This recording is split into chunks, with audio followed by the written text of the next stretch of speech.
গেলাম আজকে বিশ্বকর্মা পুজোর বাজার করতে। 7:30 নাগাদ জিমে চলে যাওয়ার পিছনে দেখো ডেকোরেশন পুরো কমপ্লিট, খালি ঠাকুর বসানো বাকি। এখানে দাদার লিস্ট বানিয়ে নিচ্ছে কালকে পুজোর জন্য যা যা সামগ্রী কিনতে হবে সেটার জন্য। দেন আমরা বেরিয়ে যাচ্ছি সবাই ঠাকুর আনতে যাব বলে। আমার তো মনে হয় প্ল্যানিংয়ের সময়টুকুই ভালো, কারণ কি একবার দিনটা চলে আসলে এত ফাটাফাট করে কেটে যায় যে আমরা বুঝতেও পারবো না। আজকে ঠাকুর নেওয়া হয়ে গেছে আর কালকে ভাবো পুজোটাও ফাটাফাট করে হয়ে যাবে আর কালকের দিনটাও শেষ হয়ে যাবে।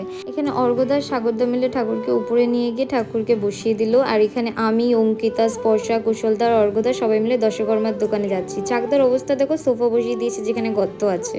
দশকর্মার দোকানে অনেকক্ষণ ওয়েট করার পর আমরা আমাদের জিনিসগুলো পেয়ে যাই, লিস্ট দেওয়া থাকা সত্ত্বেও। দেন কাইটের দোকানে গিয়ে অনেকক্ষণ ফাইট করার পরও আমরা কিছুতেই জিততে পারলাম। ওনার দাম হিসাবেই আমাদেরকে নিতে হয়। দেন দাদা আমাদেরকে ট্রিট দিতে নিয়ে গেল। তারপরে সবাই আমরা ফেরত চলে যাই জিমে। ওখানে গিয়ে সবকিছু রেখে টেখে আমরা সবাই কালকের প্ল্যানিং শুরু করলাম যে কালকে আমরা কি কি করব। দেন এইভাবেই দিনটা আজকে শেষ হয়ে যায়। So that's it for today guys, thanks for watching.